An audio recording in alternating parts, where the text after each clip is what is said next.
Good evening. It is my honor to welcome you all to Deepen History on Christian genealogical thinking.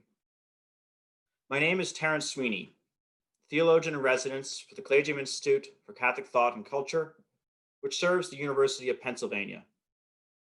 The Collegium Institute promotes reflection on the Catholic intellectual tradition. We also seek to promote reflection on Catholic lowercase c, or universal, questions that animate every human life. I am also Associate Director of the Genealogies of Modernity Project, which the Collegium Institute co-sponsors along with the Beatrice Institute. Along with Sherston Hall of the University of Texas, Austin, I am the editor of its online journal. GenMod is a project that arose out of the work of tonight's moderator, Ryan McDermott. It is an interdisciplinary project seeking to explore stories of how we became modern, while asking what it means to be modern and considering other possible modernities. We take particular interest in genealogical questions centered on theological concerns. It is fitting that we are holding this event midway through the Advent season. For in Advent, we can see so many of the dynamics that mark a Christian sense of time and history, which is in many ways a very weird way of thinking about both. Advent is the beginning of the liturgical year, yet we begin the year by reflecting on the end of time and the second coming of Jesus. It is only as the season progresses towards Christmas that we turn our attention back 2,000 years. When we do so, we find that eternity entered into time at a particular moment and a particular place. We live in this between, in a time oriented towards the end we were made for, marked by the beginning we live in, and sustained by the eternal in time. Fittingly, we end the season of Advent with everyone's favorite gospel reading from Matthew, the book of the genealogy of Jesus Christ, the son of David, the son of Abraham. Abraham became the father of Isaac, Isaac the father of Jacob, Jacob the father of Judah and his brothers. I won't read the whole thing. The scriptures surrounding the birth of Christ suggest that the work of thinking through time, history, and genealogies is essential to Christian thought. At the same time, genealogical thinking has limitations and pitfalls. St. Paul warns against giving heed to myths and endless genealogies, which bring speculations. How then is a Christian to inhabit the space of Advent and the task of genealogical thinking without falling into endless speculative genealogies? I hope that tonight will shed some light on these questions. It is my honor to hand over the Zoom screen to Ryan McDermott, Director of GenMod and Associate Professor of Medieval Literature and Culture at the University of Pittsburgh. GenMod is a product of his hard work and vision. I owe a lot to what Ryan and his work on GenMod has brought about. Welcome, Ryan. Thank you, Terence. I want to mention also that the web journal that Terence and Sherston Hall edit at genealogiesofmodernity.org is a very lively forum for these kinds of questions, with content appearing every week. It is a great place to try out ideas if you yourself are a writer. And it's also a great place to think through these questions together. So I encourage you to head over there. I also want to note that Terence Sweeney and Sherston Hall are currently on the job market, and they would be fantastic candidates for any job you might be considering. It's my honor to introduce our panelists tonight.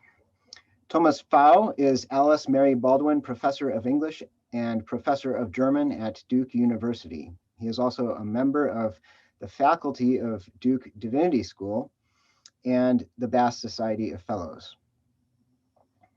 Brenna Moore is Associate Professor of Theology at Fordham University and author of the forthcoming book, Kindred Spirits, Friendship and Resistance at the Edges of Modern Catholicism, which will be out with University of Chicago Press this spring. Cyril O'Regan is Catherine F. Heisking Professor of Theology at the University of Notre Dame. And Maria Cecilia Ulrickson is Assistant Professor of American Church History at the Catholic University of America. Thomas will be starting us off.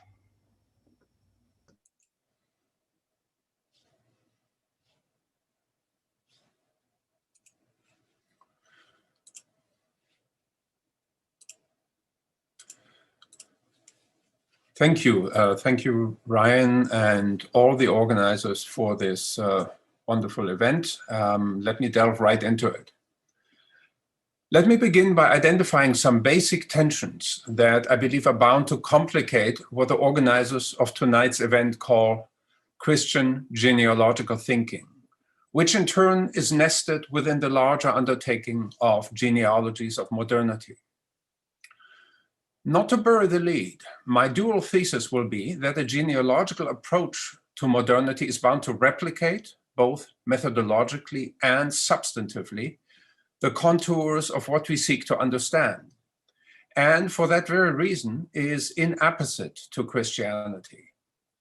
We recall Alistair MacIntyre's characterization of genealogy as itself a distinctly modern type of moral inquiry, purporting, quote, to repudiate all the key features of accountability, understood in terms either of Socratic dialectic or Augustinian confession, end quote. Indeed, with a sweeping critique of politics, religion, and culture, writers such as Descartes, Vico, Hume, Voltaire, and Kant, to name only a few, sought to expunge once and for all the very possibility of knowledge as something received, both historically in the form of specific traditions and phenomenologically in the world's absolute givenness in intuition. Instead, human knowledge was to be placed on a strictly immanent footing, that is, as something made rather than received. Being was no longer understood as transcendently revealed, but in its reality was said to depend on our evolving ability to capture it as a system of secondary efficient causation. In ceaselessly re-narrating the story of modernity's origins and development, the genealogist defaults to the intellectual pathos and discursive conventions mainly associated with the Enlightenment. In particular, its peremptory rejection of metaphysics and its Pelagian embrace of unlimited human-engineered progress in politics, economics, and culture. What we call genealogy began to consolidate around 1700 as a fundamentally new epistemic stance. And its success can be gauged by the torrent of axiomatically secular genealogies purporting to narrate advances in economics, politics, philosophy, art, and even religion. As examples, we might recall William Robertson's A View of the Progress of Society in Europe, Hume's History of England, Gibbon's Decline and Fall of the Roman Empire, Herder's Ideas for a Philosophical History of Humanity, as well as Kant's Conjectural Beginning of Human History and his Ideas for a Universal History from a Cosmopolitan Point of View. The list could easily be extended to include the writings of Hegel, Comte, Marx, Michelet, Ranke, and the early 20th century neo-Kantians. Already the Enlightenment, however, had also spawned an obverse or declensionist type of genealogy that views history as a fatal and irreversible lapse from an original state. Arguably the most famous early version of such a negative genealogy would be found in Rousseau's writings, particularly the Second Discourse.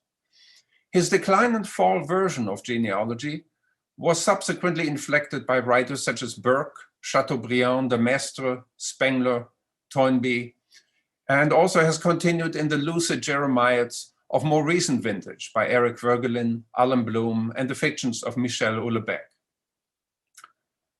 That the genealogical model should have ended up being deployed against the Enlightenment itself most emphatically in the work of Rousseau, Nietzsche, and Foucault, not only attests to its formal adaptivity and universal aspirations, but it also betrays an underlying, curiously self-consuming tendency. To quote MacIntyre once more, the genealogical stance is dependent for its concepts and its modes of argument, for its theses and its style, upon a set of contrasts between it and that which it aspires to overcome, the extent, that is, to which it is derivative from and even parasitic upon its antagonisms, drawing its necessary sustenance from what it professes to have discarded, end quote. While not everyone may accept this analysis, what seems beyond doubt is that genealogies of modernity rest on a strictly immanent and secular conception of time that may alternately play out as a stridently progressive or an inexorably regressive and declensionist narrative. For a number of reasons, either version proves fundamentally incompatible with Christian thought and faith. To begin with, given its strictly immanent or intra-historical nature, genealogy must perforce exclude from its purview, or indeed reject as unreal, the very core tenets of the Christian faith. At least it is hard to see how notions of divine revelation and unmerited grace, as well as human faith and eschatological hope, could ever be reconciled with a Pelagian progressive or a dystopian regressive model of historical development. As the epistemic naturalism and positivist methodology of Feuerbach, Strauss, Comte, Renan, Durkheim, and Weber would show, eschatological hope in particular ended up being supplanted or explained away by the cumulative certainties of historicism and modern sociology. In time, it was perhaps inevitable that a strictly immanent view of all reality as historical, and hence of all human knowledge as a contingent product rather than a transcendent gift, should seek to complete genealogical narrative in the chiliastic dream worlds of modern political theology. Whatever its particular discoveries and projections, genealogical inquiry was and remains an intrinsically secular undertaking, and as such appears incommensurable with Christian thought. That said, modern theology has often been receptive to the siren call of genealogical thinking, as became once again apparent in the early stages of Vatican II. Tasked with reviewing the draft schema of what eventually became De Verbum, the young Joseph Ratzinger found himself rightly perplexed by that draft's provisional title, De Fontibus Revelationis. As he noted in his memorandum to Cardinal Frings, already the schema's very title, quote, implies a peculiar narrowing of the concept of revelation. For truly, it is not scripture and tradition that constitutes the sources of revelation. Rather, revelation, God's logos and self-disclosure, is itself the wellspring from which scripture and tradition emerge. To the young Peritus, the draft schema's title reflected the confusion sown by modern historicism and a genealogical approach seemingly, and I quote, incapable of distinguishing between the order of being and the order of knowledge. To be sure, scripture and tradition are for us the sources whereby we come to know revelation, but they are not in themselves its source, end quote. And yet the very moment when we lose sight of this distinction, theological inquiry and Christian practice confront two equally perilous choices: either to succumb to a genealogical historicizing of religion, such as had shaped the 19th century positivistic construction of religion, or to embrace a scripturalism of the sola scriptura variety that, as Ratzinger puts it, conflates revelation with its material principles. If the first approach inexorably estranges the human being from revelation as a metaphysical reality, the second is bound to expire in the endless literal and tautological repetition of the word as putatively self-interpreting. Like Newman, Blondel, and the ressourcement theologians of his own time, Ratzinger views either approach as a dead end. His own proposal, arguably the most compelling alternative to the twin perils of genealogy and fideism, radical immanence and radical transcendence, involves a hermeneutics of tradition. In closing, let me flag the main features of such a hermeneutic.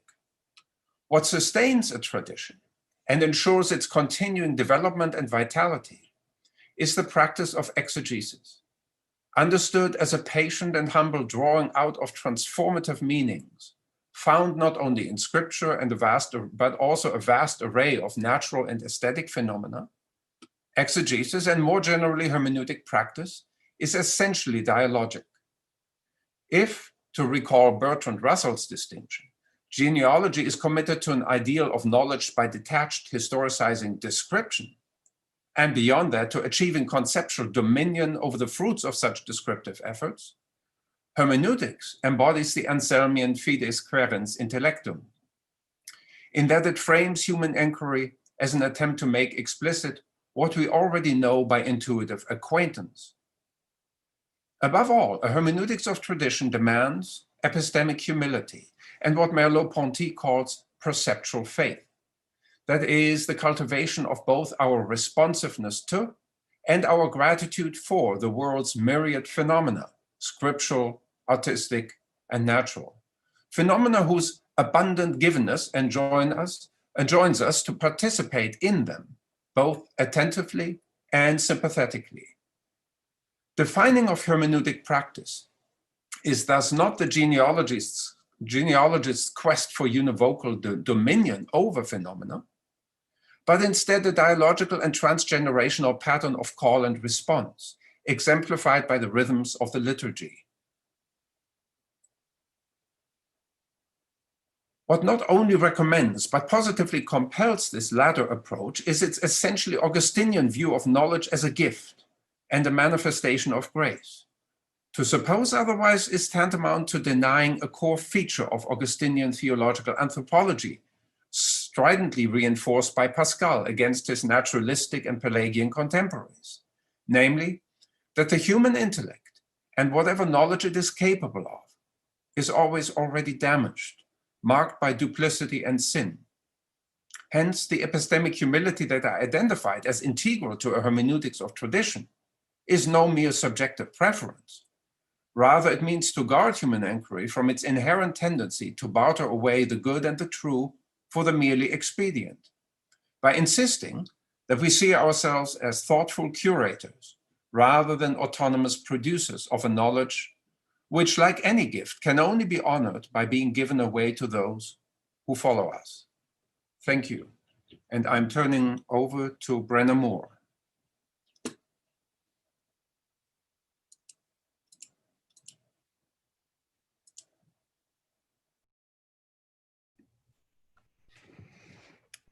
Thank you so much. That was wonderful, very interesting. I look forward to our conversation. And I will begin. So good evening, everybody. Thank you so much for being with us tonight. And thanks especially to the organizers of this evening's event and for this lovely invitation to be with you all. I'm going to think about tonight's topic of Catholicism and genealogy by sharing with you a bit about my own intellectual journey as a scholar. I have found the genealogical method so incredibly valuable, but at the same time, to do, as been suggested, by the existence of the panel, that to do genealogical work in my context, in the context of a Department of Catholic Theology, teaching courses in theology, it presents a unique kind of intellectual or even existential friction. And I'll talk about my experience of that friction and how I've at least tried to think of this friction as a source of real intellectual creativity. So to step back a bit, when I was a grad student a little more than 15 years ago, we had to pick two theorists that would help us think methodologically in the study of religion to prepare for our comprehensive exams. We kind of had to master two theorists. And I picked the Jesuit historian Michel de Certeau and Michel Foucault, both who still serve today as kind of invisible inner guides and conversation partners for my work. My area of research is French Catholic intellectual history, and Foucault and de Certeau were both from that context, but not sort of buried under French Catholicism, because they kind of thought beyond it. So they were very useful people to think with. And I remember vividly reading from my comps Foucault's 1977 essay, Nietzsche, Genealogy and History, and finding that deeply compelling. And I reread it in preparation for this panel. I hadn't read it in probably 17 years. And why did I find it so compelling? Well, in it, he criticized the traditional historical method and compared it with what he called the genealogical method, which was totally new to me. That he said that history did not unfold as a kind of rational progression of events, like A led in a rational way to B, to C, to D, with kind of the big alpha males pulling the puppet strings along. But history was something much more chaotic. Foucault claimed instead that any historical moment is really more like kind of a jumble of passions, of people, contingencies, especially cruelties, that conspire not just to move the world along, like set wars in motion and convene church councils, but also shape our subjectivities, our inner lives. So, as he put it, in each of the souls of the past and the present, we don't find something immutable or natural, but as he puts it, we find a complex system of events. And drawing on Nietzsche, Foucault said especially that which we feel is without history, sentiment, love, morality, the genealogists especially unearth as historically contingent. And exposing the regimes of power that conspired to even unconsciously shape our sentiments, gave the discipline of genealogy a kind of radical moral and political purpose. And for me as a student, this felt very exciting, because I was rather early on in my research of the world of 20th century Catholic theology, especially the ressourcement movement in France, which is a world, as you know, that's quite European and clerical and male. But doing the genealogical method, you could focus on meticulous historical research and archival study, but you could probe the formation of sentiments, shift in consciousness, very much connected to the world of theology, but also something kind of different a little bit, something wider, more abundant. It let me look at other sources besides the formal polish of male systematic theology, correspondence, diaries, newsprints, eulogies, out-of-print journals. So I began to see, as a grad student, rather than just sort of the formal polish of systematic theology, a vibrant, complex, colorful world of Catholic thought, but also Catholic feeling, consciousness, kind of pulsing underneath the popes, the cardinals, the canonical theologians in the 20th century. I often had in mind Hannah Arendt's vision of the scholar as the pearl diver who descends to the bottom of the sea to pry loose the rich and the strange, the pearls and the coral in the depths, and to carry them to the surface.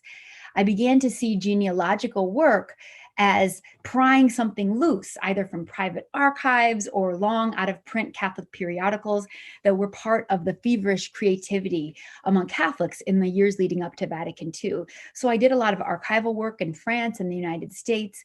But when I was doing this research, what I began to find was not really always just power shaping subjectivities. I mean, there was that there, but there was all kinds of voices of people that had been forgotten, buried, exiled from mainstream narratives of Catholic theology.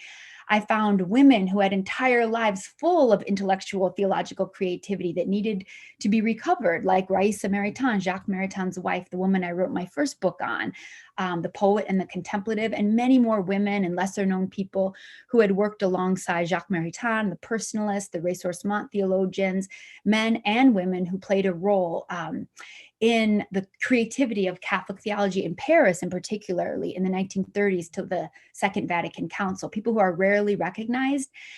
These are some people I'm writing about in my new book, people like Marie-Madeleine Davy, the Nazi resistor, scholar of Cistercian monasticism, who worked closely with Jean Danielou and the Jesuits on the Ressourcement project, the Nobel Prize winning laureate poet from Chile, Gabriela Mistral, a good friend of Jacques and Raïssa Maritain, who helped disseminate Catholic personalism in the global South.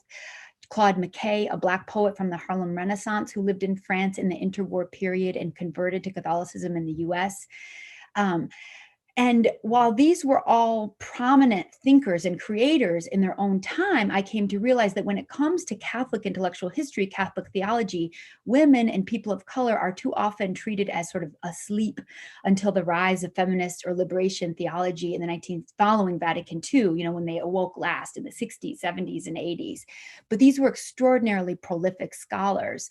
I began to discover Catholicism sort of non-academic literati, educated writers, thinkers that were working somewhat at the distance from the mainstream institutional powers of the seminaries and the universities. And I lifted them up, throughout the course of my career.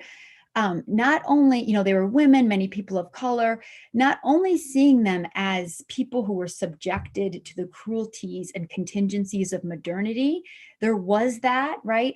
But in the 20th century, they were also agents, creators, artists, friends, men and women who experienced, of course, suffering, vulnerability, but also joy, pleasure, creativity. And taken together, these voices helped me stretch my notion of Catholicism in the 20th century, of theology, of even Europe, of what European theology looks like, as well as even what women, what Latin America, what Blackness looks like. It was sort of, I discovered this community and from a perspective of people who inhabited the tradition outside the clerical structures. And yes, there was kind of power exerting itself on their subjectivities, as Nietzsche and Foucault would remind us, but that really wasn't the only truth there was to tell. For example, these lives were centered for the most part on the intensities of spiritual friendship, and their stories give us kind of an alternative archive of love in Catholic modernity, but I don't have time to get into that. But I'd say in moving from kind of the specific kind of political deconstructive power of genealogy to gradually the history of exiled, forgotten voices in Catholicism and the history of things like friendship, I realized that my work of genealogy is no longer primarily only critical. I'm trying to uncover something interesting, even some light in the darkness, not primarily deconstructed. And Rita Felsky's work, The Limits of Critique, have been so helpful here. And another source that has been really helpful for me in thinking about kind of the slight difference between genealogy and kind of uncovering these voices has been David Tracy's new theological work, Fragments. He returns to the notion of the fragment as that which is forgotten in Christian history, which can alert people to unknown fragments in their own traditions that, if recovered, can become resources for their lives and their thinking. By unearthing people and communities that have been ignored, or dismissed as insignificant, we are led to stories that do not lead us directly to the centers of power in our own day. We resist conforming to what is already celebrated. And I love the boldness of David Tracy's vision to try to use these fragmented sources to blast the marginalized fragments of the past, alive with memories of suffering and hope, and release them from their seemingly coherent place in the grand narratives we have imposed upon them, and remind us of the fragments of the traditions we do in fact possess. And I'm just about, I think I'm just about out of time here. I have 2 minutes. Okay, that I have really loved exhuming these forgotten voices. But then when I think about the slight difference, the journey that I've gone from genealogy to uncovering kind of the fragments of Catholic history, I wonder, reading again, if I should go back more directly and think about what Foucault and Nietzsche were trying to teach us. That when I think, this is the last thing I'll say quick, when I think of some of my own students, for example, who are raised, many of them in white Catholic suburbs in the tri-state area, who were trained to think and feel and dream in a particular way about their lives, girls being good, making money, their dreams of kind of capitalist America. I think that Foucault and Nietzsche would want me to remind them that they're freer, that they're freer than they think, that their sentiments aren't natural and given, that there's other possibilities for feeling and thinking and what the good life could possibly look like. And I think that these fragment histories from the past remind our students that we don't have to start from scratch to think of alternatives. We have these sort of lights of fragments in the past that can lead us through the darkness of the present. And I think ultimately that is what the project of the return to the sources ultimately is for the theological project. So I'll end there now. Thank you so much. And I'll now turn to Cyril O'Regan.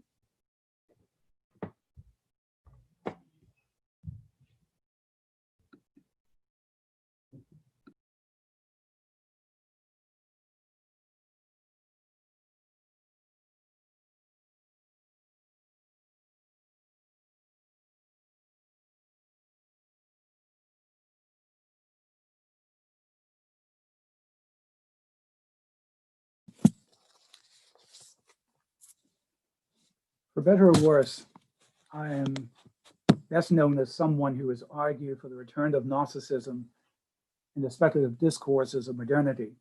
That is, those discourses that suggest themselves to be precisely the refurbished forms of Christianity or post-Christianity that can exist in the modern world, grown weary of confessional forms and convinced of their obscurantism and general intolerance. For a number of reasons, I don't want to repeat what I've said elsewhere. It's not only that making the argument is complex, it is, but also that one needs to have a larger array of genealogical categories in play if one is to understand the various ways in which discourses in modernity do not always or so much reject the scriptural and creedal discourses of Christianity in toto, but in altered form present them to the secular world and even to Christians as what Christianity was always intended to be, but which by historical accident or authoritarian machination, it turned out not to be. More particularly in a highly abbreviated form, I want to present the candidacy of Marcionism as a genealogical category. That is, present the way in which ancient Marcionism can be perceived to return in discourses that either redescribe and or substitute for historical expressions of Christianity, with the aim of having in the modern world something like the same authority or kind of authority, only this time persuasive rather than coercive. We start by talking about genealogy in Catholicism, and here I'm going to affirm what has been denied by Thomas Pfau. Needless to say, in the time allotted, I will only offer a sketch of a sketch. Still, schematic as it is, I want to do two general things. First, speak to the conditions of the return of Marcionism in modernity. And second, speak to its two particular forms, that is, its Kantian or post-Kantian form on the one hand, and its romantic and post-romantic form on the other. Before I get to my declaratives on these fronts, as a preliminary, I would like to say something about genealogy and how Catholic thinkers actually do engage in it. If we identify genealogy with Nietzsche and latterly with Foucault, then we can say that Catholic thinkers do not engage in the enterprise, since generally, albeit to different extents, they are committed to tradition being a bearer of truth, even if more than occasionally mixed in with falsehood and distortion. In addition, Catholic thinkers, for example, like John Henry Newman, Alistair MacIntyre, Henri de Lubac, and Hans Urs Balthasar, go to considerable lengths to present the dynamics of the Christian tradition and or traditions, even as they suggest that modern discourses, particularly those which are antithetical to Christianity, find their antecedents in ancient skepticism and rationalism, or Arianism, medieval nominalism, apocalypticism, Gnosticism, or Marcionism. Genealogy then speaks of repetition, surprising repetitions across historical periods, and especially across the so-called hiatus between the modern and pre-modern world.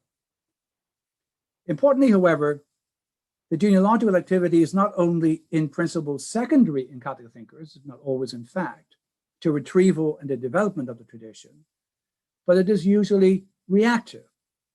In the main, it is a discourse that responds to the provocation of aggressive anti-Catholic narratives in which Catholicism is the contingent result of historical circumstances in which dogmatism, power politics, and an ethos of subservience fortuitously come into alignment. Catholic genealogy is then almost always a counter-narrative intended to undermine the genealogical discourse that would frame Catholicism by in turn framing it, whether one is talking about an Enlightenment progressive framing, a Nietzschean framing of decadence and its Foucaultian variant, a Marxian construction of Christianity in general and Catholicism in particular as ideology, or Heidegger's view of the violence of Catholic thought that betrays itself in the correspondence theory of truth and the illusory fruit of a system of thought in equal parts complacent and consistent. With respect to Catholic thinkers like myself who follow in the genealogical footsteps of Newman, de Lubac, and Balthasar, by using as genealogical categories titles that were prominent in heresiological discourse, two basic points should be made. First, to speak of any modern discourse as being, for example, Marcionite or Gnostic, does not mean that the discourse is so framed, repeat exactly what can be found in the phenomena of the early church, from which we have acquired the names. The discourse is so named will have brought into many, if not most, of the assumptions of modernity, the progress of reason, autonomy, etc. We're then talking about continuity in discontinuity. Equally important, the discourses so named are not necessarily discourses whose original home is theology. Often their native home is that of philosophy and/or literature.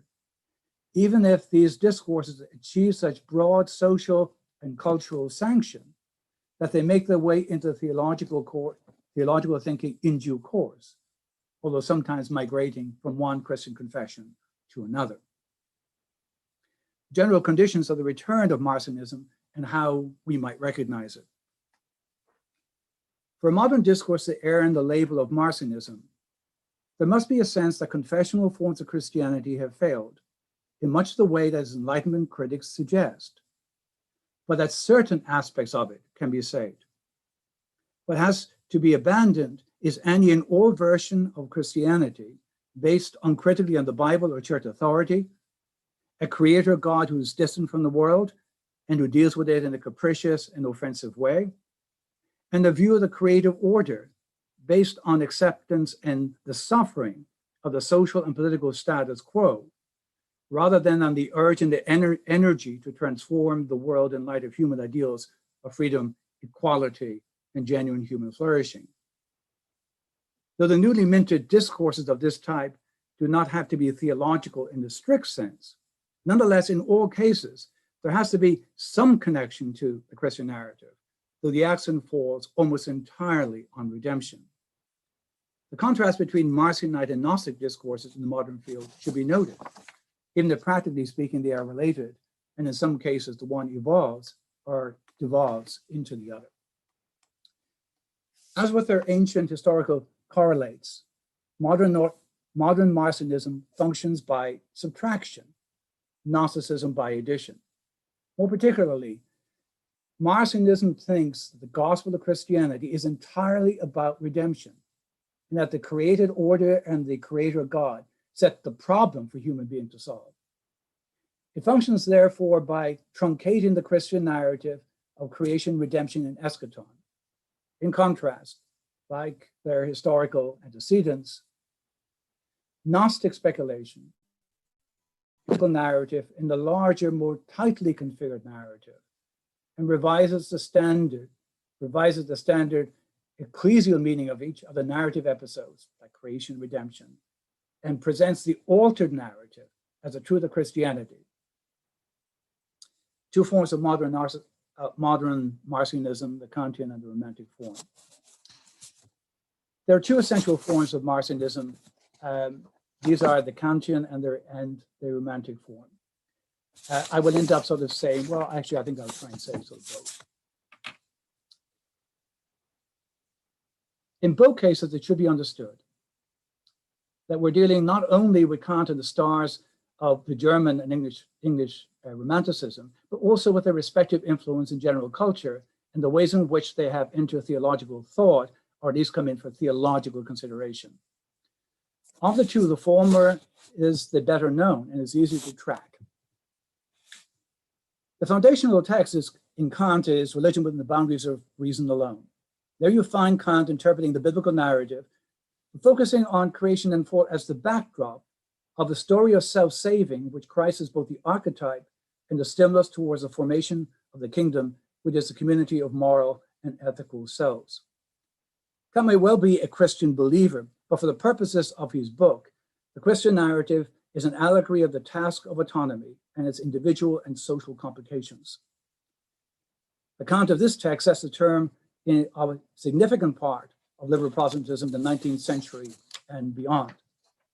Of course, few, if any, of these followers admitted the profile of the Christianity was Marcionite, largely because they were reluctant to take into their more philosophically sanitized religious discourses, theological categories, and even less heresiological categories.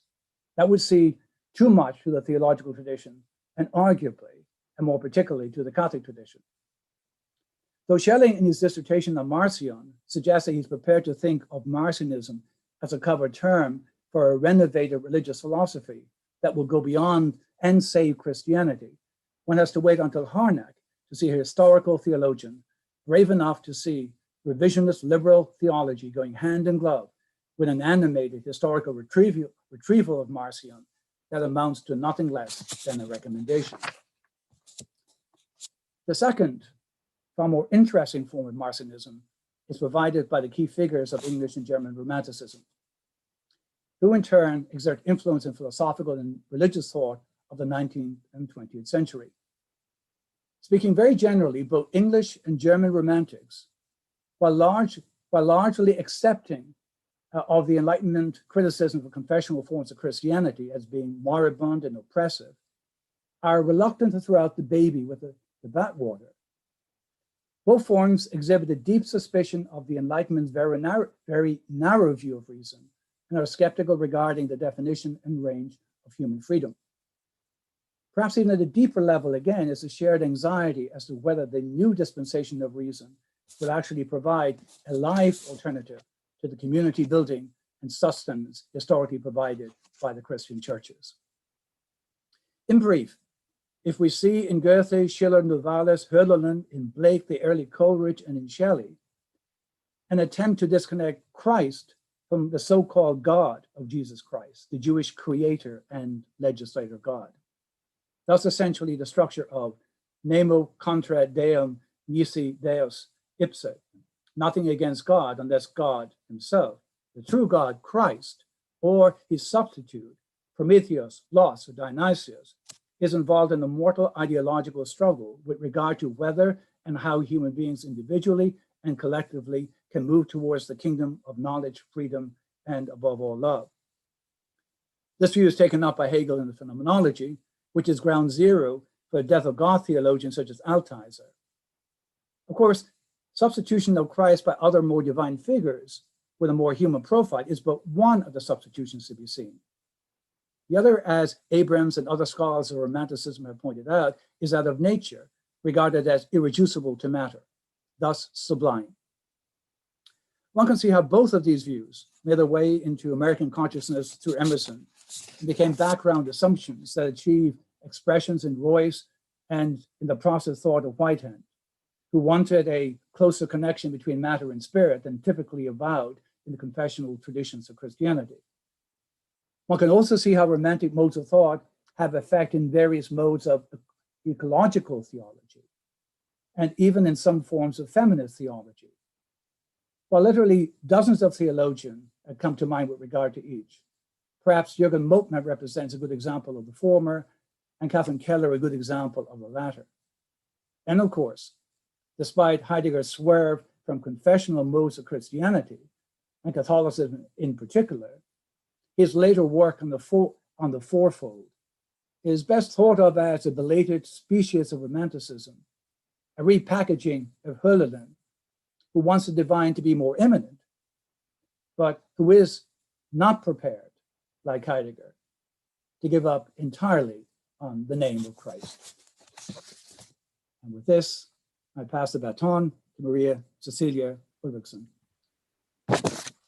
Thank you, Cyril, and thank you to everyone for being here tonight and for the invitation to speak. I'm honored to speak on this panel. I study slavery and the church in the Dominican Republic and Haiti during and after emancipation. Tonight, I'm going to do something similar to what Brenna did, reflecting on the intertwining of my research and genealogy and some of the contradictions that emerge through my work, in my work. Genealogy, especially the genealogy that Nietzsche and Foucault put forth, is especially important for historians of slavery. We collect details of history that shaped the ideas, the values, the institutions that humans thought were immutable and that we now know aren't. I'm not referring to a critical stance towards slavery. That part is very obvious. Instead, we begin with the critical stance toward the sources of our knowledge, our archives, and we begin our research having done a genealogy of our archives. So what does that genealogy reveal? Historical archives are not repositories of facts from the past, but rather institutions that preserve a narrow narrative about the past.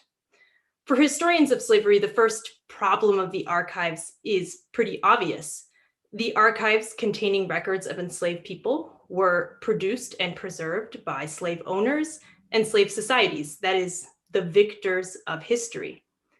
The documents produced by these people and their institutions are describing enslaved people and their descendants as commodities, literally piezas, pieces, or negros, as contagious filth, as dangerous, violent rebels, as lesser Catholics, non-citizens. So the historian of slavery must adopt a hostile position toward the archives in order to write about humans, not just slaves.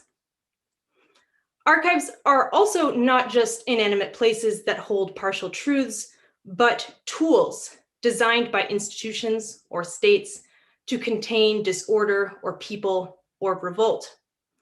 For historians of slavery, the next problem of the archives is one of interpretation, because the activities of slavery's institutions were intertwined with the archival process. So for example, while a merchant company is moving enslaved people, they're also creating documentation which is allowing them to move enslaved people.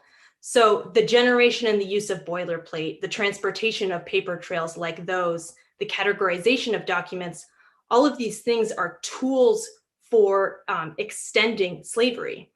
And the historian of slavery has to read with the grain in this instance to understand not just the words on the page, but also how the physical page built up slavery. Finally, archives preserve particular moments, ideas, pathways to the exclusion of others. Historians of slavery have to confront gaps. So for example, where will I ever encounter the history of motherhood or childhood or friendship under slavery? And also encounter and confront emphases, especially accounts of violence. Our writing could move beyond the violence to tell other stories, but does that extend dignity to enslaved, brutalized humans? Does a story against the grain face down the thing that the archives has memorialized, which is violence, and also preserved violence? Does a story about the violence moving into that memorialize it? And this is something that historians have come up with very different answers to, but this is a serious question that I consider as a Catholic historian of people with dignity. Now I'm going to look at how I've applied this archival stance to my own research. So once we study the archives, we can enter them. In my case, I entered the archives of the Haitian Revolution, which are all over the Atlantic world. They're in Haiti, in the Dominican Republic, in Cuba, in Spain, in France, even in Rome. Even before Haiti was born, Haiti inherited a reputation for monstrosity, backwardness, and poverty. The things that made it revolutionary, which were casting off French colonial rule and destroying property claims over humans, lay buried under tales of the revolution's atrocities, or sat ignored like an awkward intruder at a tea party. So how is this possible? During the revolution, free Black and white colonists fled the colony expecting to return once France or Spain or Britain or anyone quelled the diverse revolts which were consuming the island. The fact that they expected to return is important. They could not believe that the rebellions, arson, amassing of arms, and murder together made a slave revolution. Even after Emperor Jean-Jacques Dessalines declared Haitian sovereignty in 1804, that is to say, declared independence from France and a universal emancipation, expats in the neighboring Dominican Republic, what was then Santo Domingo, continued to claim land and people in Haiti as their property. The French also mocked the Haitian state, memorializing the ex-colony as a ridiculous experiment in Black, read backwards, rule. Americans, the French, the British, the Spanish, the Vatican, all under the grip of slavery, refused Haiti diplomatic recognition. Closer to home in the neighboring Dominican Republic, which was briefly under Haitian rule, wealthy Hispanophiles revolted against Haitian rule and later tried to reinstate Spanish colonial rule and slavery. And this story of disavowing Haiti's revolutionary impact on the world continues through the 20th century. In the 20th century, the United States military occupied both sides of the island, Haiti and the Dominican Republic, and capitalized on a vision of the Dominican Republic as Hispanic, Catholic, and white, under the threat of an aggressive Haitian Blackness and voodoo. And these twin images justified American intervention on both sides of the island, but also continued this disavowal of Haiti's revolutionariness. So genealogy has helped historians to reveal the colonial racist constructions that still today hang over Haiti. In this instance, its logical conclusion, genealogy's logical conclusion, was not a fetishized future. So usually genealogy, at least in the Hegelian sense, is looking towards the future as this always possible and better thing. But in this case, the genealogy of Haiti has actually created a memorialized, almost antiquarian's past. The thing that gripped historians, at least from about 1990 through 2010, is the Black state that lay underneath the layers of intentional misremembering. Haiti is the Atlantic world's first Black state, its first emancipationist state, the beginning of the end of Atlantic slavery everywhere, and so the origin of true freedom everywhere. The other two liberal revolutions that you might have heard of, American and French, were theoretical. What is political freedom compared with actually freeing people from chains? Haiti ruptured race relations, imperial power, and definitions of freedom. This is modernity, says Haitian scholars, set off by freed Africans and African descent Haitians.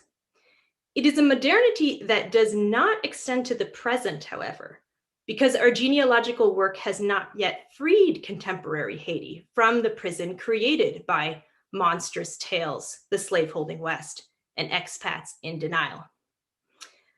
However, Foucault tells us that antiquarians worship things that they shouldn't. And it's no surprise that this state, this apparent epitome of modernity, is actually full of unmodern things. And this is where the scholarship has turned in the last decade. Haiti's Black and mulatto elites actually recycled much of colonialism into the governance of their new state. They circulated new strains of racism. They legislated new forms of unfree labor, even if they got rid of property claims. And they downplayed their own emancipation of the Dominican Republic. Haiti also tied its freedom to seemingly unmodern things. I reflect on my own research right now, which is about the fact that modern Haiti embraced an intriguing liberalism intertwined with the Catholic Church. In this case, young Haiti's leaders were not so naive as to reproduce colonial Catholicism entirely. They were pursuing a Haitian national Catholicism that was based on a native clergy, local liturgies, and patriotism. I actually think this is modernity, but it's not Eden, and we of 2020 do not yearn for it. So historians of Haiti excavated the archives of slavery and revealed what had been hidden, an isolated brief modernity based on the concept of freedom from the most horrific institution that humans ever made. And after a brief infatuation with revolutionary Haiti, we historians did not like the Haitian modernity that we found, so we disavowed that too. We historians are left with the tool we started, tearing the past down, imagining that we have nothing but our present and future selves to yearn for. So I am convinced that historians of slavery need genealogy to break slavery's archival chains. I am not convinced by the power it apparently gives to its user, the distance that it presumes to create between the user and the past, the user and tradition. So far, I have offered my thoughts on genealogy. What about a Christian excavation of the past? I will settle for sharing my own archival practices. As I enter in archives with the destructive tools of Foucault, I also encounter a past that envelops me, a past that I never wish to be apart from. The people described in my documents have eternal souls, and it is my duty as a Christian to acknowledge them as still present and to pray for their eternal rest. So a Christian historian does not look to the past or to the future for Eden. We look up, we look to heaven. Thank you, and I now open up for the Q&A.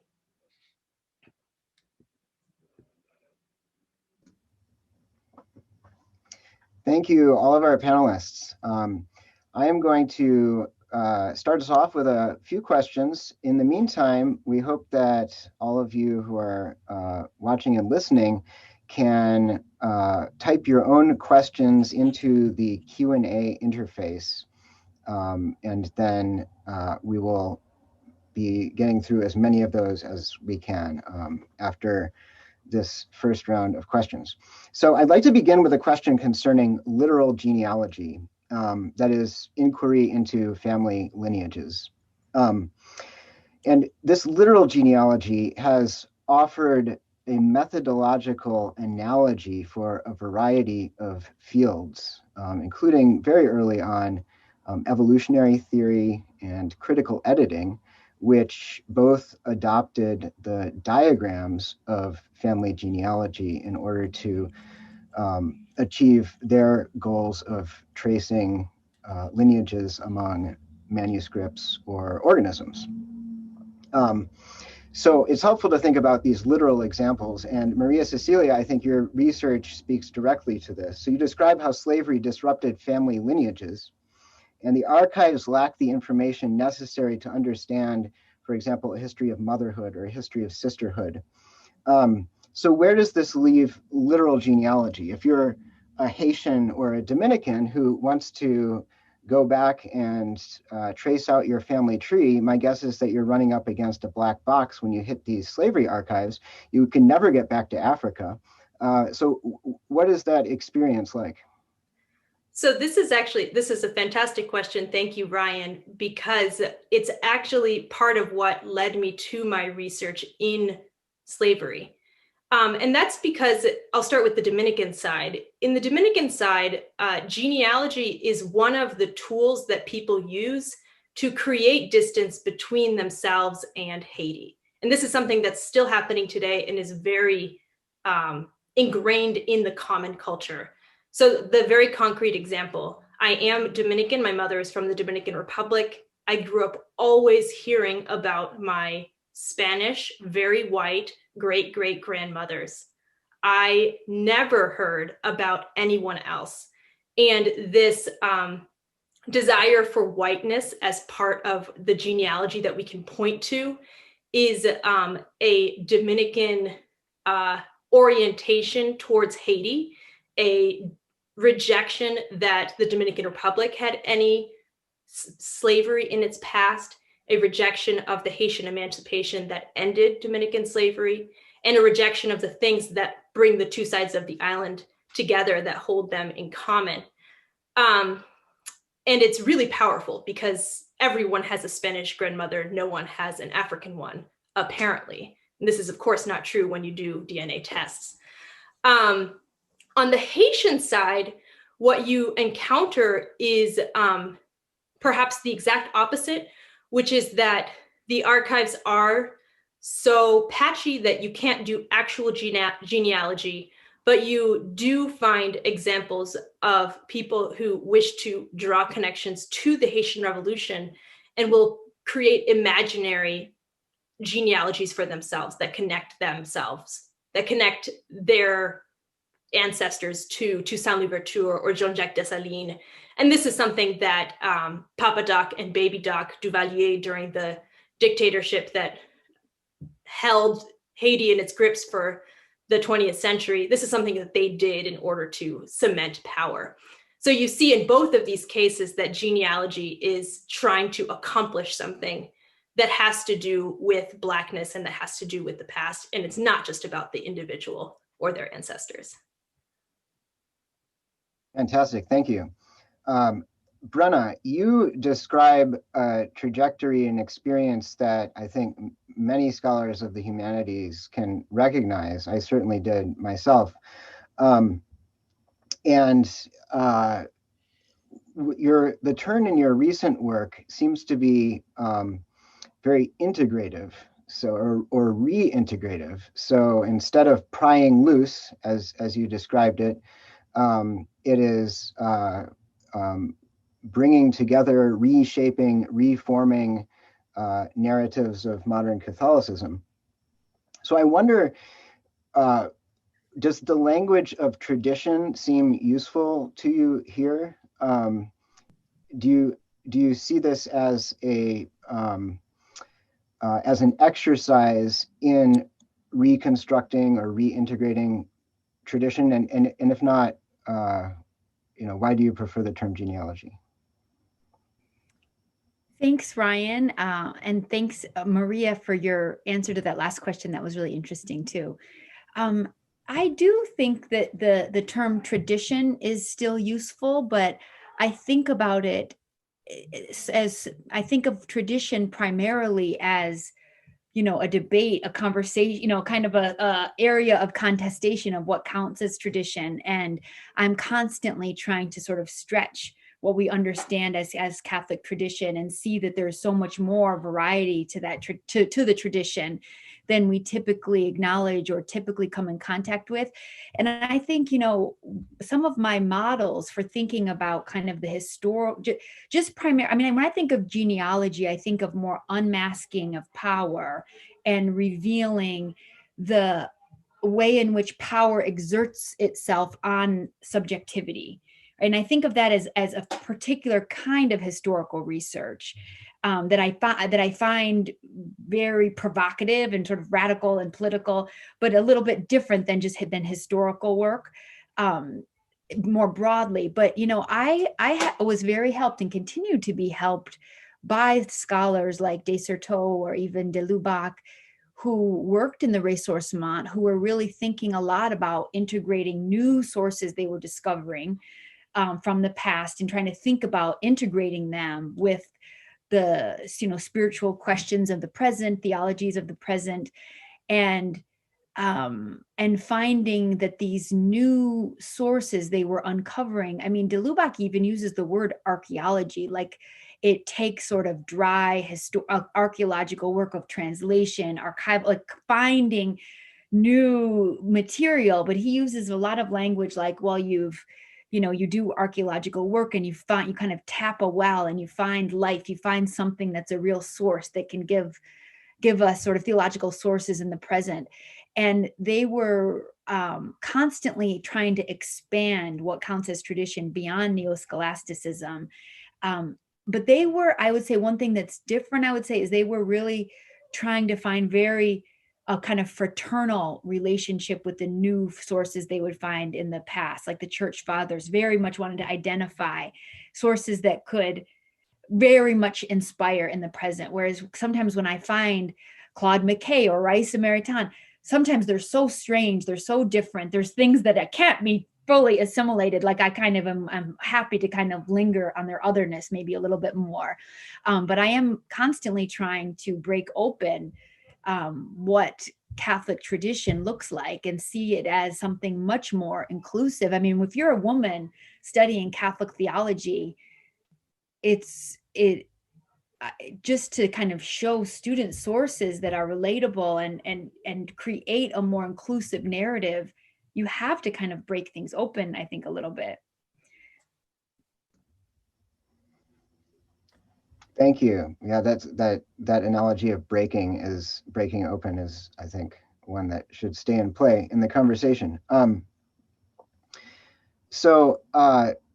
Thomas, your remarks seem to me to present two separable issues. The one is the question of narratives of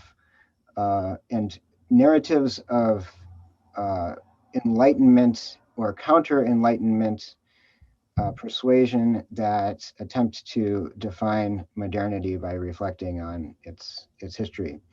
The other issue is the question of genealogy as an analogy for a certain kind of method of historical inquiry. And so I wonder, considering literal genealogy, which is a very prominent genre in the Bible, I'm wondering how you would construe the function of genealogy in the Christian understanding of salvation history.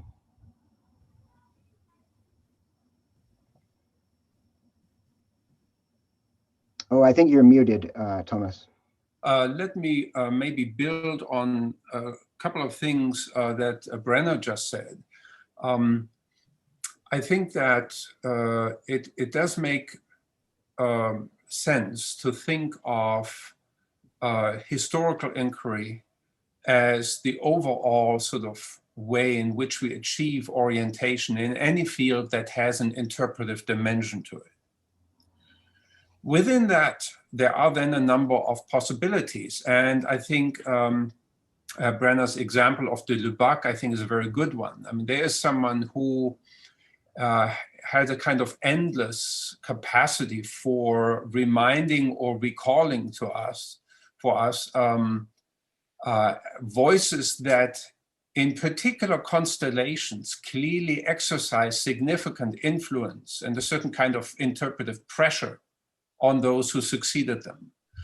That approach, which is in a way open-ended, if you look at, say, a book like de Lubac's Augustinianism and Modern Theology, it's actually a pretty disorienting book to read, because there is a point at which you feel you are so saturated with different kinds of lineages of influence that it is very hard to sort of distill from it, from the presentation, a kind of master narrative. And we are, in a way, always, we need some form of master narrative, simply because otherwise history ceases to speak to us in any intelligible way. And de Lubac, I think, would accept that. The distinction that I had meant to draw in my remarks was between an attempt to front load that master narrative into the account that one offers, which is what I believe genealogists typically do.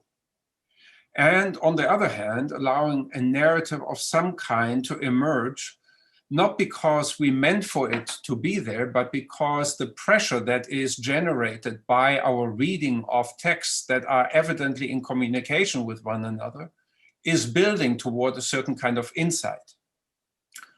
So the reason why I emphasize the sort of in the closing remarks, the different affective outlook of someone who works from a sort of within a hermeneutics of tradition, and here for me, someone like Gadamer is a very important present, is that there is fundamentally a sort of acceptance that the voices to which we seek to respond, and that in a certain sense call upon us to respond to them, will always be richer and more complex than what we initially sought in them.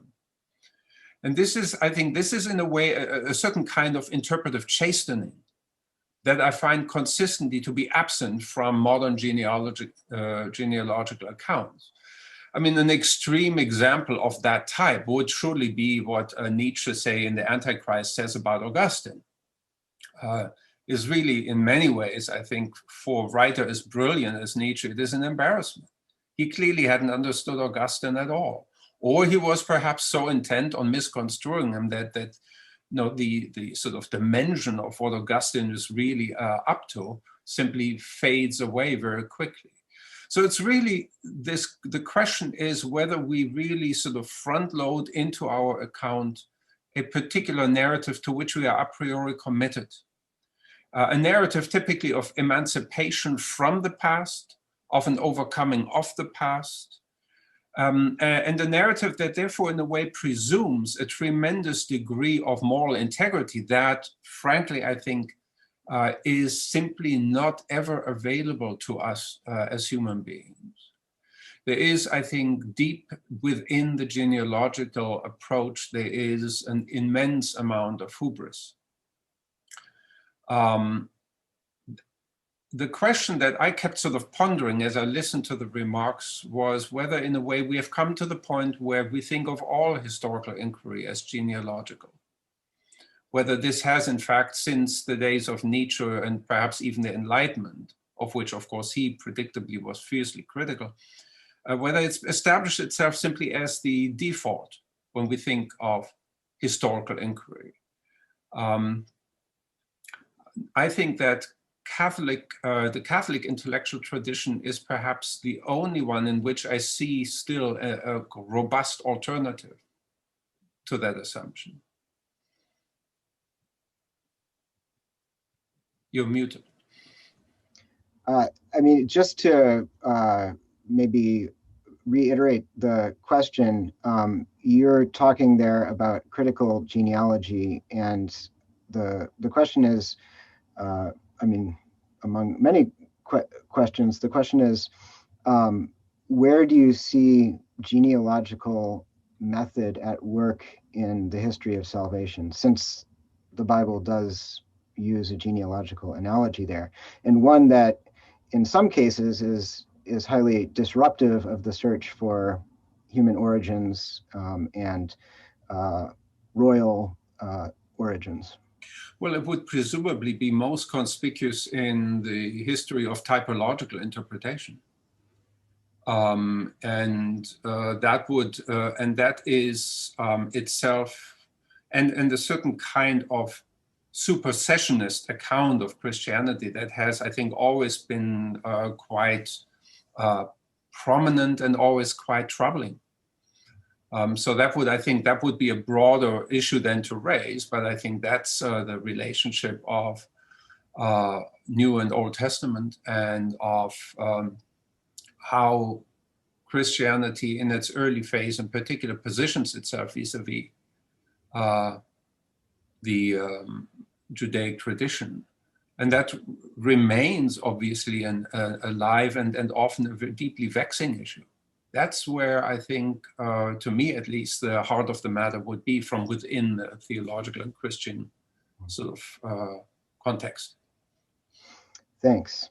Well, we want to make sure that there's plenty of time for the Q&A from the floor. And so, Cyril, can I put the first question from the floor to you? And this is from Kirsten Hall.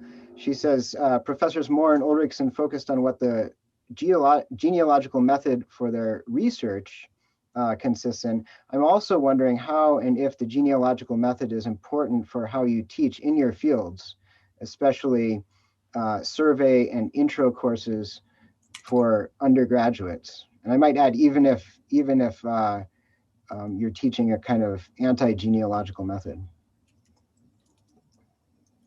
Okay, let me say two fairly different things, but ultimately I think they are related. Let me stipulate that, like Thomas, I think that by and large, Catholic theology is defined by appeal to tradition. Now, of course, a tradition can be monolithic or not monolithic. It can be relatively pluralistic. It can be static or relatively dynamic. And these decisions make a fundamental difference with respect to how you regard the tradition. In one sense, if you're thinking about a dynamic tradition, there are ways in which genealogy of the sort that's been discussed, that is, if we provide the label sort of Nietzsche and Foucaultian with respect to it, can even sort of, when you're self-conscious about tradition, can be a useful tool without it actually behaving, again, univocally or monolithically, can be a useful tool to ask the question, who is not being recognized? Who is invisible? So for instance, I'll give an example who can sort of be further developed. Hans Urs von Balthasar, by any account, is an extraordinarily traditional Catholic theologian. Not merely that, we could even say that performatively, that is, as someone who has mastered the tradition and presented it, the language he uses sort of is a language of symphony, but it's a language of polyphony. It's incredibly pluralistic, at least by comparison. So you've got women there, and not just simply men. You've got lay and not simply clerical. You've got mainly high culture, but not all high culture. You've got some low culture. So the question sort of about the Christian tradition will be always a question about, yes, fidelity. Your magisters will remain your magisters, but who else will we have to take account of? Therefore, in principle, not necessarily in fact, genealogy, if it functions sort of precisely in the Nietzsche and the Foucaultian way, is antithetical with respect to tradition, as Thomas has already sort of averred. But not functionally speaking. It doesn't have to be functionally so. Point one. Point two. What I wanted to suggest was that genealogy now, in the way you're talking, not so much as identifying genealogy with Nietzsche or Foucault, but identifying genealogy with origin, which I think is what is the origin and who comes from whom. It seems to me sort of that the figures that I mentioned, Newman, de Lubac, Balthasar, we can say all three of them are aficionados of tradition. All three of them exemplify the tradition. So they talk about it, they argue for it, and they display it. But all three of them are involved in counter narratives against modernity. In a sense, unblocking the way in which Christianity in general, or Catholicism in particular, has been constructed. So the genealogical enterprise then is to suggest that as one has been constructed with sort of a poisoned origin, which is the point that the more standard genealogists of modernity is going to make, that traditional forms of religion sort of really sort of are poisonous, come from a poisoned root. Catholic genealogists operating not precisely as Catholic and countermanding that genealogy will in fact reverse or invert the terms and suggest that no, in fact, you're the poisoned root, and looked at from inside sort of our matrix, conceptual matrix. You're an apocalypticist, you're a Marcionite, you're a Valentinian, or you're a Pelagian, or you're an Arian. Right. Those are the two things I think are necessary to say. Great, thank you. A question for the whole panel, but Brenna, could you start? From Hank Center at Loyola Chicago. I am seeing here and elsewhere another iteration of siloing in academic theology. How might questions of Marcionism or ressourcement or the like address the pressing questions of anti-racist theologies? Is this really a question for genealogies of modernity, or are we needing the tools of postmodern or transmodern to enter into this dialogue? Wow, that's a good question, but lots of big things in one question. I guess I'll tackle just a little piece of that, and then I'd love for others to jump in, thinking about something like ressourcement and anti-racism. You know, I think that's a good question. That, you know, a lot of the people working in ressourcement were very, very interested in anti-Semitism and doing a lot of work of looking for sources that were pre-modern as a way to think about Jews and Judaism differently, and really seeing kind of modernity as having something toxically anti-Semitic in it. I mean, they were a little sort of rosy-eyed about that, about kind of the anti-Semitism and some of the pre-modern sources, but they were really looking for that. And some of de Lubach's sermons, you know, during World War II were explicitly on that. And I think were really, really interesting and compelling. And one of the things I learned from them is that they were looking for more sort of poetic, sermonic, biblical, patristic theologies of things like universalism, universal spirituality, human dignity, and were addressing the political toxicity of 1930, 1940 in a kind of indirect way, looking for kind of alternative sources of universalism that would cut against anti-Semitic notions of fundamentally two different souls, two different human beings, Jews and Christians. And then I wonder too, if people working on anti-Blackness, anti-racism, white supremacy might too, in the ressourcement mode, look for alternative ways of thinking about human unity, human community, that aren't so sort of locked in the modern ways of thinking about those categories, of ways in which theological language can sometimes indirectly and offer alternative ways of thinking about human community. I find that helpful. And I think, you know, in introducing figures like Claude McKay, kind of Black figures who are working in the same orbit of like a Jacques Maritain, you know, they have really helped me see how the real fixation on anti-Semitism, resistance to Nazism, anti-fascism, the real heroism of those thinkers was limited to that particular issue. You know, they weren't thinking about enslavement or anti-Blackness or racism. Even the thinkers in the US, they were much more likely to say, oh, you know, think about, I mean, the people like when Jacques Maritain, for example, was in the United States, they have a much more positive understanding of American history, of US history, that Catholics in the US were much more likely to think about what was happening in Europe than what was happening in the US. So they've helped me introduce some limits there too. But I think, you know, thinking of their work on anti-Semitism is a helpful way to think about potential resources for anti-racism. Great. And just a clarification, that question came from Michael Murphy, who directs the Hank Center. So that's my mistake, misreading his handle. Another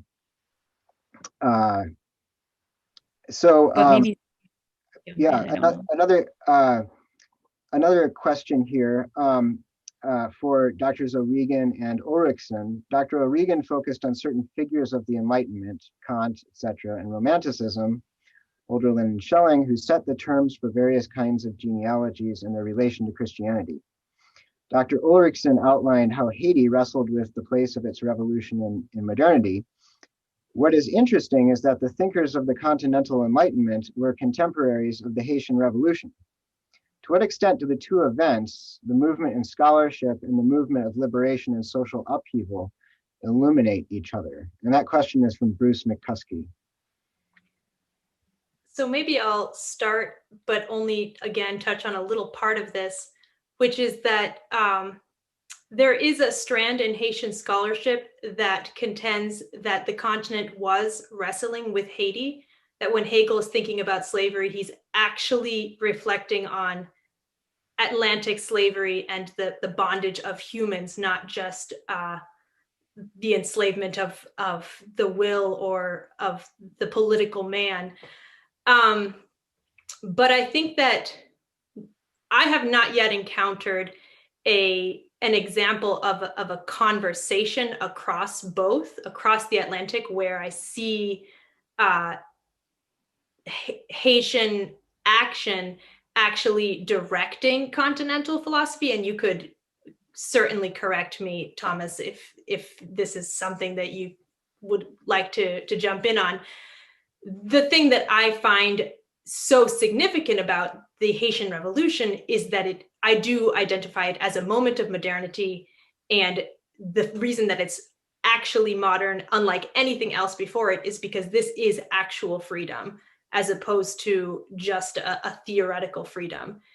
And to go to a question earlier about how we can use the tools of genealogy to counter racism, I think here you get a sense of the enduring quality, the enduring values that slavery created, the fact that revolutions are not over yet, that emancipation is not yet complete, and that genealogy is important for identifying the strands of racism that come out of slavery.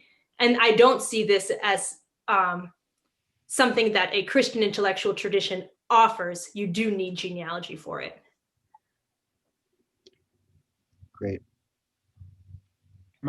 Shall I add, Thomas, go ahead. Just might briefly add that there is, of course, that passage in the Phenomenology of Spirit in Hegel that seems to allude to the Haitian Revolution, and an attempt was made at some point, I forget the scholar's name. Cyril Fisher?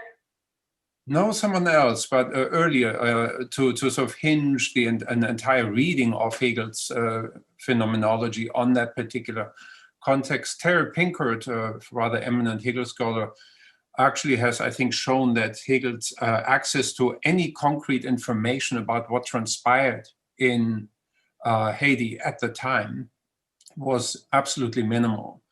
But that doesn't change the fact that the revolution, in a way, added a dimension to European thinking about revolution that had largely been ignored.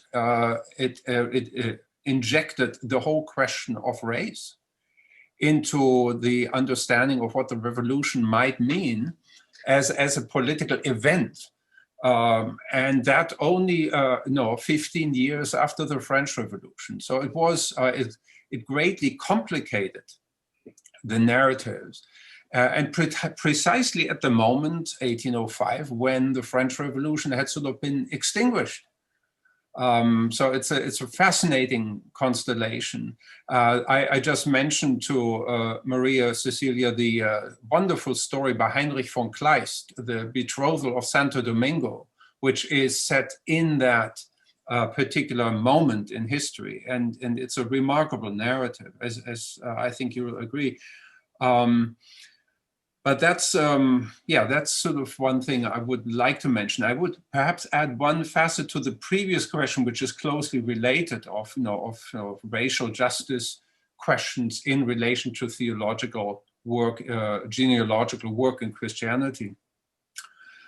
The writer who I find most remarkable early on this topic is Samuel Taylor Coleridge. In his Bristol lectures on politics and religion, where he specifically addresses also the issue of slavery. And Coleridge, I think, rightly starts from an Augustinian perspective, which sees slavery not as simply a function of a particular historical development, although he does connect it to the rise of entrepreneurial capitalism, and rightly so. But he does also identify within this pervasive practice of enslavement, he identifies within it simply a pattern of human behavior that is sadly timeless. And I would just point out that this country, ostensibly Christian, and I speak of the United States, has told itself at many steps along the way that it has somehow overcome the original sin from which it sprang. And every time that it made this genealogical claim, it proved it to be wrong, because slavery in so many forms continues, as wage slavery and as a systematic enslavement of parts of this population by the justice system, the prison system. And so if one really thinks about it, every time the genealogical narrative has added a new episode, it will have in fact been soon thereafter dismantled by subsequent historical developments. Just to point this out, it's a pattern. I would say it's an Augustinian pattern. Thank you. That's a good transition to the last question that we have time for, and maybe we could do 4 brief popcorn roundtable responses to it. And this is from Michaela Podolny. Cyril, beginning with you, I'm wondering if anyone could speak to the idea of memory and genealogical work as a potential site to uncover a more Christian theological lens. Maybe memory in an Augustinian sense. I'm specifically thinking of how this may be useful to the marginalized histories that Professors Moore and Ulrickson spoke of. Well, I think this gets to the general idea that tradition and genealogy, while often function as incompatibles, don't necessarily require that. So if you do actually have sort of a Augustinian sense of memory, you are bound to recall, but you're equally bound to suspect that your recall is not right in every possible respect. And therefore, while the advantage necessarily will be given sort of to memory, that is genealogy sort of as empowering and genealogy as positive, that certainly will have to be supplemented by certain kinds of relativizing clauses with respect to what have you not accounted for, what have you decided to remember and remember only, and what have you decided to forget. Great, thanks. Maria Cecilia? So as I think about antidotes or ways to recover these marginalized histories, I think that memory is one pathway, but maybe another one would be what Brenna mentioned, this perspective towards tradition as something that includes competing traditions, so that one can still desire to know the tradition because one wants to honor it, while leaving room for a decent amount of critique and distance to find those people who don't appear in the traditional tradition. That seems to me to be a really generative tool for the problems that we're facing. Thank you, Maria Cecilia. Thomas, can you go next, please? I think I'm good for now. Yes. Okay, all right. Okay, good. Brenna. I know we're just about out of time. I'll just be very quick. I do find memory useful, but I also find it very tricky to work with because, you know, I've been influenced a lot by Henri Bergson, who says, you know, memory is very a constructive thing. Like we kind of call up memories at a moment of need, and it's interesting to read people's memoirs at the background of history of things they forget or things they exaggerate. And so I sort of read memoirs as almost like reading someone's dreams. It's like it is their experience, but it's not quite the same thing as historical experience. Almost it's in like a poetic genre, I would say. So they're tricky to work with, but you know, the woman I wrote my first book on is most famous for writing memoirs. So I do find them interesting, but tricky, I would say. Thank you to all of our panelists, and I will turn it over now to Terrence to close us out. Sure, Thomas, if you had an addendum there, feel free. Oh, just, yeah, Brenna's distinction, I think, is I mean, her observation is right. And it reminds me of Freud's distinction between memories dating from the past and memories relating to the past. And it's really typically the second kind that ultimately turns out to crowd out the first kind. Memory is an intensely reconstructive activity. A very creative activity. Perhaps the one other thing I would add is that our capacity to mobilize, inhabit, and constructively extend what memory offers us is significantly altered, I believe, and I think there's research now to prove it, by the technologies of communication in which we find ourselves, and the present medium of the internet, I think, is actually profoundly corrosive of memory. There are studies, especially of school children, that seem to bear this out in rather frightening detail. So just to add one more bleak perspective, since that's sort of my specialty. Well, it's my turn to say goodnight. There's so many things I would like to say, but I'm here to say thank you to our panelists, our moderator, to everyone who attended this evening, and to our co-sponsors. Thank you. I'd ask anyone in attendance to please consider supporting the mission of the Collegium Institute by making a donation. There's lots of good work we do, both abroad, outside of the University of Pennsylvania, but then also within UPenn. We're excited, the Collegium Institute is excited for some upcoming events, including our Fratelli Tutti reading group, which will be starting this month. Our January events, Laudato Si at 5 years, towards an ecological conversion, which we're proud to co-present with the Pontifical Council for Culture. And also our annual Newman Lecture in February, which will be featuring Eamon Duffy. Oh, Genealogies of Modernity Project itself is looking forward to supporting the Theological Genealogies of Modernity Conference, which is being organized at Oxford University for July 9th through 11th in 2021. And I would like to finally just close by simply wishing you all a blessed Advent and a Merry Christmas, a holiday in which we, along with W.H. Auden, ask, how could the eternal do a temporal act, the infinite become a finite fact? Good night, and God bless. thank you. Thank you. Good night. Thank you, everybody. Good night. Thank you all. Yeah, good night. Thank you.